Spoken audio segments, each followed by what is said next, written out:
এক পুরনো কুয়ার মধ্যে একটা ব্যাঙ অনেক বছর ধরে বসবাস করত। সে প্রতিদিন কুয়োর চারপাশের দেওয়াল দেখে, জল খায়, আর মাঝে মাঝে আকাশের ছোট্ট গোল টুকরোটাকে দেখে ভাবে এই পুরো দুনিয়া।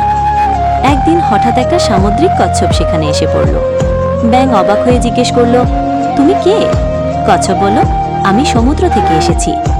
ব্যাঙ হেসে উঠল, সমুদ্র মানে কি এই কুয়োর চেয়ে বড় কিছু? কচ্ছপ বলল, হ্যাঁ ভাই, তোমার কুয়োর চেয়ে তো লাখ লাখ গুণ বড়। সেখানে ঢেউ, জাহাজ, মাছ সব আছে। ব্যাঙ বলল, তুমি ভুল বলছো, আমার কুয়োর মতো আর কিছু নেই দুনিয়ায়। কচ্ছপ তাকে বোঝাতে চাইলে ব্যাঙ বলল, যাও, তুমি মিথ্যা বলছো, আমি বিশ্বাস করি না এমন কিছু কুয়োর বাইরে আছে। গল্পের মূল শিক্ষাটা হলো যে নিজের ছোট জগতে সীমাবদ্ধ থাকে সে কখনোই বড় সত্যকে জানতে পারে না। জ্ঞান পেতে হলে মন খোলা শুনতে হয়।